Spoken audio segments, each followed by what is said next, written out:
ਬਿਸਮਿਲ੍ਲਾ ਜੀ, ਟਿਕਟਾਕ ਵਾਲਿਓ, ਸੰਗੀਓ, ਭਰਾਓ, ਬੇਲੀਓ, ਮਿੱਤਰੋ, ਸੱਜਣੋ, ਮੱਖਣ ਦਿਓ, ਪੇੜਿਓ, ਮਲਾਈ ਦਿਓ, ਡੂੰਡਿਓ। ਕੀ ਹਾਲ ਹੈ ਤੁਹਾਡੇ ਸਭ ਦਾ? ਅੱਜ ਫਿਰ ਨਵੇਂ ਵੀਡੀਓ ਔਰ ਨਵਾਂ ਪਿੰਡ ਲੈ ਕੇ ਸਾਡੀ ਟੀਮ ਸੋਹਣੇ ਪਿੰਡ ਪੰਜਾਬ ਦੇ ਤੁਹਾਡੀ ਖਿਦਮਤ ਦੇ ਵਿੱਚ ਹਾਜ਼ਰ ਹੈ। ਤਾਂ ਪਿੰਡ ਦਾ ਨਾਮ ਹੈ ਚਕੋੜਾ, ਤਹਿਸੀਲ ਖਾਰੀਆਂ, ਜ਼ਿਲ੍ਹਾ ਗੁਜਰਾਤ। ਯਾਦ ਰੱਖਣਾ ਹੈ, ਜ਼ਿਲ੍ਹਾ ਜੇਹਲਮ ਦੇ ਅੰਦਰ ਵੀ ਔਰ ਤਹਿਸੀਲ ਗੁਜਰਾਤ ਦੇ ਅੰਦਰ ਵੀ ਇਸੇ ਨਾਮ ਦੇ ਪਿੰਡ ਮੌਜੂਦ ਨੇ। ਲੇਕਿਨ ਅੱਜ ਜਿਹੜੇ ਚਕੋੜੇ ਅਸੀਂ ਤੁਹਾਨੂੰ ਲੈ ਕੇ ਜਾ ਰਹੇ ਹਾਂ, ਇਹ ਚਕੋੜਾ ਤਹਿਸੀਲ ਖਾਰੀਆਂ ਦੇ ਵਿੱਚ ਆ ਰਿਹਾ ਹੈ ਔਰ ਇਸ ਦਾ ਜ਼ਿਲ੍ਹਾ ਗੁਜਰਾਤ ਹੈ। ਆਓ ਇਸ ਪਿੰਡ ਚੱਲਨੇ ਆ ਔਰ ਇਸ ਪਿੰਡ ਦੀ ਸੈਰ ਕਰਨੇ ਆ। ਅਗਰ ਤੁਸੀਂ ਵੀ ਆਪਣੇ ਪਿੰਡ ਦੀ ਵੀਡੀਓ ਬਣਵਾਉਣਾ ਚਾਹੁੰਦੇ ਹੋ ਤੇ ਸਾਡੇ ਨਾਲ ਰਾਬਤਾ ਕਰੋ। ਅਸੀਂ ਇਨਸ਼ਾਅੱਲਾ ਤੁਹਾਡੀ ਨਗਰੀ ਦੇ ਵਿੱਚ ਹਾਜ਼ਰੀ ਜ਼ਰੂਰ ਦੇਵਾਂਗੇ ਔਰ ਤੁਹਾਡਾ ਪਿੰਡ ਤੁਹਾਨੂੰ ਔਰ ਪੂਰੇ ਪਾਕਿਸਤਾਨ ਨੂੰ ਜ਼ਰੂਰ ਵਿਖਾਵਾਂਗੇ। ਅਸੀਂ ਫੇਸਬੁੱਕ ਔਰ YouTube ਦੇ ਉੱਤੇ ਵੀ ਤੁਹਾਡਾ ਸਾਥ ਦੇ ਰਹੇ ਹਾਂ। ਸਾਡੇ YouTube ਚੈਨਲ ਦਾ ਨਾਮ ਹੈ ਸੋਹਣੇ ਪਿੰਡ ਪੰਜਾਬ ਦੇ। ਕੁਝ ਅਰਸਾ ਪਹਿਲੇ ਸ਼ਰਕੁੰਜਾ ਦੇ ਅੰਦਰ ਇੱਕ ਖਬਰ ਬੜੀ ਹੀ ਵਾਇਰਲ ਹੋਈ ਔਰ ਮੈਂ ਸੋਚਿਆ ਕਿ ਇਹ ਤੁਹਾਡੇ ਨਾਲ ਸ਼ੇਅਰ ਕੀਤੀ ਜਾਏ ਕਿਉਂਕਿ ਖਬਰ ਬੜੀ ਹੀ ਦਿਲਚਸਪ ਹੈ। ਇੱਕ ਬੰਦਾ ਰਾਤ ਦਾ ਪਿਛਲਾ ਪੈਰ ਨਸ਼ਈ ਬੰਦਾ ਹੈ ਤੇ ਘਰ ਦੇ ਰੋਸ਼ਨਦਾਨ ਦੇ ਥਰੂ ਘਰ ਦੇ ਅੰਦਰ ਦਾਖਲ ਹੋਣ ਦੀ ਕੋਸ਼ਿਸ਼ ਕਰਦਾ ਹੈ। ਇਹ ਬੰਦਾ ਚੋਰੀ ਦੀ ਨੀਅਤ ਤੇ ਘਰ ਦੇ ਵਿੱਚ ਦਾਖਲ ਹੋਣ ਦੀ ਕੋਸ਼ਿਸ਼ ਕਰਦਾ ਹੈ ਤੇ ਬਦਕਿਸਮਤੀ ਦੇ ਨਾਲ ਰੋਸ਼ਨਦਾਨ ਦੇ ਅੰਦਰ ਫਸ ਜਾਂਦਾ ਹੈ। ਕਾਫੀ ਤਗਦੋ ਕਰਦਾ ਹੈ ਲੇਕਿਨ ਰੋਸ਼ਨਦਾਨ ਦੇ ਵਿੱਚੋਂ ਬਾਹਰ ਨਹੀਂ ਆ ਸਕਿਆ। ਕਾਫੀ ਦੇਰ ਤਗਦੋ ਤੋਂ ਬਾਅਦ ਉਸ ਨੇ ਫੈਸਲਾ ਇਹ ਕੀਤਾ ਕਿ ਘਰਦਿਆਂ ਨੂੰ ਜਗਾ ਲਿਆ ਜਾਏ, ਕਿਉਂਕਿ ਅਗਰ ਮੈਂ ਘਰਦਿਆਂ ਨੂੰ ਨਾ ਜਗਾਵਾਂਗਾ ਤੇ ਮੈਂ ਇਸ ਰੋਸ਼ਨਦਾਨ ਦੇ ਅੰਦਰ ਫਸ ਕੇ ਤੇ ਹੋ ਸਕਦਾ ਹੈ ਅਗਲੇ ਜਹਾਨ ਤੇ ਪਹੁੰਚ ਜਾ। ਉਸ ਬੰਦੇ ਨੇ ਘਰਦਿਆਂ ਨੂੰ ਆਵਾਜ਼ ਦਿੱਤੀ ਕਿ ਅੱਲਾ ਦਾ ਵਾਸਤਾ ਜੇ ਮੈਨੂੰ ਇੱਥੋਂ ਕੱਢੋ, ਮੈਂ ਐਸ ਨੀਅਤ ਤੇ ਘਰ ਦੇ ਵਿੱਚ ਦਾਖਲ ਹੋਣ ਦੀ ਕੋਸ਼ਿਸ਼ ਕਰ ਰਿਹਾ ਸੀ ਤੇ ਮੈਂ ਇੱਥੇ ਫਸ ਗਿਆ, ਤੁਹਾਡੀ ਬੜੀ ਮਿਹਰਬਾਨੀ, ਮੈਨੂੰ ਇੱਥੋਂ ਕੱਢ ਲਵੋ। ਉਹਨੇ ਸੋਚਿਆ ਕਿ ਇਹ ਥੋੜੀ ਜਿਹੀ ਮੇਰੀ ਪਰੇਡ ਕਰਨ ਦੇ ਤੇ ਮੈਨੂੰ ਛੱਡ ਦੇਵਣਗੇ ਤੇ ਬਿਹਤਰ ਇਹ ਹੀ ਇਹਨਾਂ ਨੂੰ ਆਵਾਜ਼ ਦੇ ਲਵਾਂ ਨਾ ਕਿ ਇੱਥੇ ਹੀ ਮਰਦਾ ਰਵਾਂ। ਉਹਨੇ ਘਰਦਿਆਂ ਨੂੰ ਆਵਾਜ਼ ਦਿੱਤੀ ਤੇ ਘਰਦਿਆਂ ਨੇ ਸੋਚਿਆ ਔਰ ਸੁਣਿਆ ਕਿ ਇਹ ਰਾਤ ਦੇ ਪਿਛਲੇ ਪੈਰ ਆਵਾਜ਼ ਕਿੱਥੋਂ ਆ ਰਹੀ ਹੈ। ਜਿਸ ਵੇਲੇ ਉਹਨਾਂ ਵੇਖਿਆ ਕਿ ਰੋਸ਼ਨਦਾਨ ਦੇ ਅੰਦਰ ਇੱਕ ਅਜੀਬੋ-ਗਰੀਬ ਹਰਕਤ ਪੇਸ਼ ਹੋ ਰਹੀ ਹੈ, ਇੱਕ ਅਜੀਬੋ-ਗਰੀਬ ਬੰਦਾ ਰੋਸ਼ਨਦਾਨ ਦੇ ਅੰਦਰ ਫਸਿਆ ਹੋਇਆ ਹੈ। ਉਹਨਾਂ ਫੌਰਨ ਉਸ ਬੰਦੇ ਨੂੰ ਕਾਫੀ ਕੋਸ਼ਿਸ਼ ਤੋਂ ਬਾਅਦ ਉਸ ਰੋਸ਼ਨਦਾਨ ਦੇ ਵਿੱਚੋਂ ਕੱਢਿਆ ਤੇ ਥੱਲੇ ਲਾ ਕੇ ਪੁੱਛਿਆ ਕਿ ਜਨਾਬ ਤੁਸੀਂ ਰਾਤ ਦੇ ਇਸ ਪੈਰ ਇੱਥੇ ਕੀ ਕਰ ਰਹੇ ਹੋ? ਉਸ ਬੰਦੇ ਨੇ ਅੱਗੋਂ ਜਵਾਬ ਦਿੱਤਾ ਕਿ ਮੇਰੀ ਨੀਅਤ ਤੇ ਚੋਰੀ ਦੀ ਸੀ ਤੇ ਮੈਂ ਇੱਥੇ ਚੋਰੀ ਕਰਨ ਆਇਆ, ਲੇਕਿਨ ਮੈਂ ਇਸ ਰੋਸ਼ਨਦਾਨ ਦੇ ਅੰਦਰ ਫਸ ਗਿਆ ਵਾਂ। ਮੈਂ ਮੁਨਾਸਬ ਇਹੀ ਸਮਝਿਆ ਕਿ ਇੱਥੇ ਰਾਤ ਸਰਦੀ ਦੇ ਨਾਲ ਮਰਨ ਤੋਂ ਬਿਹਤਰ ਹੈ ਕਿ ਤੁਹਾਨੂੰ ਜਗਾ ਲਵਾਂ ਤੇ ਤੁਸੀਂ ਥੋੜਾ ਬਹੁਤ ਮੇਰੇ ਨਾਲ ਕੁਝ ਕਰਕੇ ਤੇ ਮੈਨੂੰ ਛੱਡ ਦੇਵੋਗੇ। ਉਹ ਘਰ ਵਾਲਿਆਂ ਨੇ ਸਾਰਾ ਮਾਮਲਾ ਸੁਣਿਆ ਤੇ ਵੇਖਿਆ ਕਿ ਬੰਦਾ ਨਸ਼ਈ ਮਾਲੂਮ ਹੋ ਰਿਹਾ ਹੈ। ਉਹਨਾਂ ਉਸ ਨੂੰ ਥੋੜਾ ਬਹੁਤ ਬਾਰੀਕ ਕੀਤਾ ਤੇ ਫਿਰ ਕੁੰਜਾ ਚੌਕੀ ਦੇ ਅੰਦਰ ਫੋਨ ਕੀਤਾ ਕਿ ਇਸ ਤਰ੍ਹਾਂ ਦਾ ਵਾਕਿਆ ਪੇਸ਼ ਆਇਆ ਹੈ ਤੇ ਤੁਸੀਂ ਫੌਰਨ ਆ ਜਾਓ ਔਰ ਮਤਲੂਬਾ ਬੰਦੇ ਨੂੰ ਲੈ ਜਾਓ। ਚੌਕੀ ਵਾਲੇ ਰਾਤ ਦਾ ਪਿਛਲਾ ਪੈਰ ਆਏ ਨੇ ਤੇ ਉਸ ਬੰਦੇ ਨੂੰ ਲੈ ਜਾ ਕੇ ਤੇ ਥਾਣੇ ਦੇ ਅੰਦਰ ਆਪਣੀ ਚੌਕੀ ਦੇ ਅੰਦਰ ਮੰਜੀ ਦੇ ਪਾਵੇ ਦੇ ਨਾਲ ਬੰਨ ਦਿੰਦੇ ਨੇ। ਰਾਤ ਦਾ ਪਿਛਲਾ ਪੈਰ ਚੌਕੀ ਵਾਲੇ ਕਹਿ ਰਹੇ ਨੇ ਕਿ ਇਸ ਦੇ ਨਾਲ ਸੁਬਾਹ ਨਿਪਟਿਆ ਜਾਏਗਾ। ਹੁਣ ਕੁਝ ਇਹ ਵੀ ਆਰਾਮ ਕਰ ਲੈ ਤੇ ਕੁਝ ਅਸੀਂ ਵੀ ਆਰਾਮ ਕਰ ਲਾਂਗੇ ਤੇ ਸੁਬਾਹ ਹੋਈ ਤੇ ਮਾਮਲਾ ਫਿਰ ਵੇਖਨੇ ਆ ਕੀ ਬਣਿਆ। ਤੇ ਸੁਬਾਹ ਜਿਸ ਵੇਲੇ ਹੋਈ ਤੇ ਇੱਕ ਅਜੀਬੋ ਗਰੀਬ ਔਰ ਬੜਾ ਦਿਲਚਸਪ ਵਾਕਿਆ ਪੇਸ਼ ਆਇਆ। ਉਹ ਬੰਦਾ ਜਿਹੜਾ ਰਾਤ ਨੂੰ ਮੰਜੀ ਦੇ ਪਾਵੇ ਦੇ ਨਾਲ ਚੌਕੀ ਵਾਲਿਆਂ ਨੇ ਬਣਿਆ ਹੈ, ਮੰਜੀ ਸਮੇਤ ਚੌਕੀ ਦੇ ਵਿੱਚੋਂ ਗਾਇਬ ਹੈ। ਸੁਬਾਹ ਖਬਰ ਅਖਬਾਰ ਦੀ ਜ਼ਿਨਤ ਬਣੀ ਔਰ ਪਤਾ ਚੱਲਿਆ ਕਿ ਬੰਦਾ ਥਾਣੇ ਦੇ ਵਿੱਚੋਂ ਥਾਣੇ ਵਾਲਿਆਂ ਦੀ ਮੰਜੀ ਲੈ ਕੇ ਵੀ ਨਸ ਗਿਆ ਹੈ।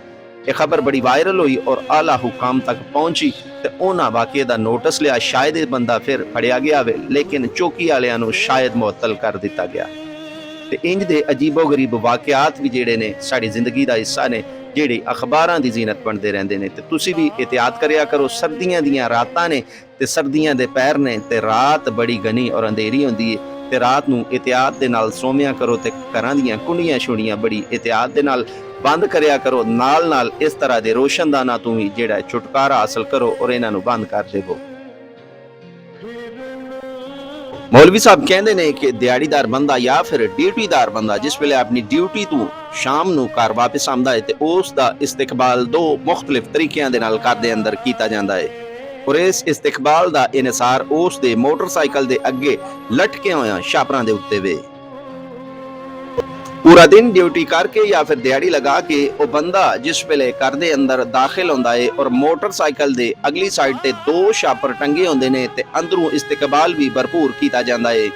ਬੱਚਿਆਂ ਦੀ ਮਾਂ ਆਵਾਜ਼ ਲਾ ਕੇ ਤੇ ਆਪਣੇ ਬੱਚਿਆਂ ਨੂੰ ਕਹਿੰਦੀ ਹੈ ਉੱਠ ਖਲੋਵੋ, ਪੂਰਾ ਦਿਨ ਮੋਬਾਈਲ ਵੇਖਦੇ ਰਹਿੰਦੇ ਹੋ, ਤੁਹਾਨੂੰ ਪਤਾ ਨਹੀਂ ਲੱਗਾ ਕਿ ਅੱਬਾ ਜਾਨ ਮਜ਼ਦੂਰੀ ਕਰਕੇ ਜਾਂ ਫਿਰ ਡਿਊਟੀ ਕਰਕੇ ਪੂਰਾ ਦਿਨ ਥੱਕ ਹਾਰ ਕੇ ਤੇ ਘਰ ਦੇ ਅੰਦਰ ਦਾਖਲ ਹੋ ਰਹੇ ਨੇ। ਤੁਹਾਨੂੰ ਕੋਈ ਸ਼ਰਮ ਹਯਾ ਕਰਨੀ ਚਾਹੀਦੀ ਹੈ ਤੇ ਉੱਠੋ, ਵਾਲਿदैन ਦੀ ਕਦਰ ਸਿੱਖੋ। ਜਾਓ ਅੱਬਾ ਜੀ ਦਾ ਮੋਟਰਸਾਈਕਲ ਇੱਕ ਸਾਈਡ ਤੇ ਖੜਾ ਕਰੋ ਔਰ ਉਹਨਾਂ ਨੂੰ ਸਾਂਸ ਲੈਣ ਦਿਓ ਔਰ ਉਹਨਾਂ ਨੂੰ ਜਾ ਕੇ ਪਾਣੀ ਦਿਓ। ਇਸ ਤਰ੍ਹਾਂ ਦਾ ਬੜਾ ਹੀ ਜ਼ਬਰਦਸਤ ਇਸਤਕਬਾਲ ਕੀਤਾ ਜਾਂਦਾ ਹੈ ਜੋ ਹੀ ਅਗਲੇ ਛਾਪਰਾਂ ਦੇ ਉੱਤੇ ਨਜ਼ਰ ਪੈਂਦੀ ਹੈ ਤੇ ਔਰ ਅਗਰ ਇਹੋ ਹੀ ਬੰਦਾ ਜਿਸ ਵੇਲੇ ਦਿਹਾੜੀ ਲਗਾ ਕੇ ਤੇ ਬਗੈਰ ਛਾਪਰਾਂ ਤੋਂ ਮੋਟਰਸਾਈਕਲ ਦਾ ਅਗਲਾ ਟਾਇਰ ਘਰ ਦੇ ਅੰਦਰ ਦਾਖਲ ਕਰਦਾ ਹੈ ਤੇ ਅੱਗੋਂ ਹੀ ਅਜੀਬੋ-ਗਰੀਬ ਇਸਤਕਬਾਲ ਕੀਤਾ ਜਾਂਦਾ ਹੈ। ਜੋ ਹੀ ਬੱਚੇ ਕਹਿੰਦੇ ਨੇ ਕਿ ਘਰ ਦੇ ਅੰਦਰ ਵਾਲਿਦ ਸਾਹਿਬ ਆ ਗਏ, ਉੱਠ ਜਾਓ, ਅੱਬਾ ਜੀ ਘਰ ਦੇ ਅੰਦਰ ਦਾਖਲ ਹੋ ਗਏ ਨੇ ਤੇ ਮਾਂ ਅਜੀਬੋ-ਗਰੀਬ ਲਹਿਜੇ ਦੇ ਵਿੱਚ ਕਹਿੰਦੀ ਹੈ ਕਿ ਅੱਬਾ ਜੀ ਕਿਆ ਪਹਿਲੀ ਵਾਰੀ ਘਰ ਦੇ ਅੰਦਰ ਦਾਖਲ ਹੋ ਰਹੇ ਨੇ? ਅੱਬਾ ਜੀ ਅੱਗੇ ਵੀ ਰੋਜ਼ ਆਉਂਦੇ ਨੇ, ਜਾਓ ਆਪਣੀ ਜਗ੍ਹਾ ਤੇ ਬੈਠੋ ਤੇ ਸ਼ੋਰ ਨਾ ਕਰੋ। ਅੱਬਾ ਜੀ ਆ ਗਏ ਤੇ ਅੱਬਾ ਜੀ ਆ ਗਏ, ਤੁਹਾਨੂੰ ਨਹੀਂ ਪਤਾ ਅੱਬਾ ਜੀ ਕੋਈ ਪਹਿਲੀ ਵਾਰੀ ਘਰ ਆ ਰਹੇ ਨੇ? ਤੇ ਉਹ ਅਗਰ ਛਾਪਰਾਂ ਤੋਂ ਬਗੈਰ ਘਰ ਦੇ ਵਿੱਚ ਬੰਦਾ ਦਾਖਲ ਹੁੰਦਾ ਹੈ ਤੇ ਉਸ ਦਾ ਇਸਤਕਬਾਲ ਥੋੜਾ ਡੇਂਜਰਸ ਹੁੰਦਾ ਹੈ। ਮੈਂ ਇਸ ਵਜ੍ਹਾ ਤੋਂ ਅਰਜ਼ ਕੀਤੀ ਹੈ ਕਿ ਬੰਦੇ ਦਾ ਇਸਤਕਬਾਲ ਮੋਟਰਸਾਈਕਲ ਦੇ ਅੱਗੇ ਟੰਗਿਆ ਹੋਇਆ ਛਾਪਰਾਂ ਦੇ ਉੱਤੇ ਮੁਨਹਸਰ ਰਹੇ। ਇਹ ਪਿੰਡ ਜਿਸ ਨੂੰ ਚਕੋੜਾ ਨਾਮ ਤੋਂ ਮੁਖਾਤਿਬ ਕੀਤਾ ਜਾਂਦਾ ਹੈ, ਇਸ ਦੇ ਅੰਦਰ ਲਗਭਗ 250 ਤੋਂ 300 ਘਰ ਆਬਾਦ ਨੇ ਔਰ ਇਸ ਦੀ ਆਬਾਦੀ ਤਕਰੀਬਨ 2 ਤੋਂ 2.5 ਹਜ਼ਾਰ ਨਫੂਸ ਦੇ ਉੱਤੇ ਮੁਸ਼ਤਮਿਲ ਹੈ। ਪਿੰਡ ਦੇ ਕਾਫੀ ਜ਼ਿਆਦਾ ਲੋਕ ਅਰਬ, ਯੂਰਪ ਔਰ ਕੈਨੇਡਾ ਦੇ ਅੰਦਰ ਸੈਟਲ ਨੇ ਔਰ ਪਿੰਡ ਦੀ ਜ਼ਿਆਦਾਤਰ ਆਬਾਦੀ ਦਾ ਜ਼ਰੀਆ ਮੁਆਸ਼ ਜ਼ਰਾਅਤ ਔਰ ਇਸ ਤੋਂ ਇਲਾਵਾ ਬੈਰੂਨੇ ਮੁਲਕ ਸੈਟਲ ਹੋਣਾ ਹੈ।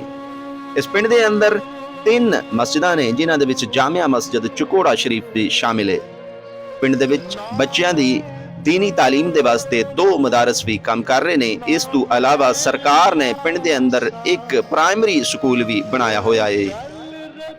इस पिंड की फलाह बहबूद के वास्ते एक कमेटी भी काम कर रही है जिसका नाम इतिहाद तंजीम चकोड़ा है।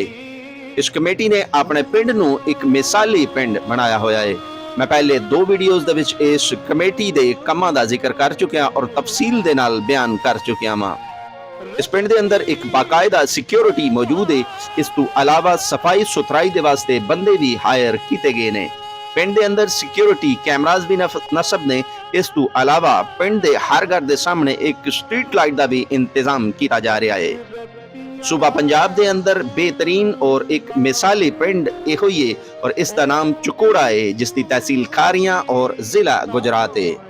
ਸਾਰੇ ਲੋਕੀ ਆਪਣੇ ਪਿੰਡਾਂ ਨੂੰ ਅਗਰ ਇਸ ਪਿੰਡ ਦੀ ਤਰਜ਼ ਤੇ ਬਣਾ ਲਵੋ ਤੇ ਗਵਰਨਮੈਂਟ ਦੀ ਤੁਹਾਨੂੰ ਜ਼ਰੂਰਤ ਨਾ ਪਵੇਗੀ। ਦੁਆਵਾਂ 'ਚ ਯਾਦ ਰੱਖਿਓ। ਸੋਹਣੇ ਰੱਬ ਦੇ ਹਵਾਲੇ।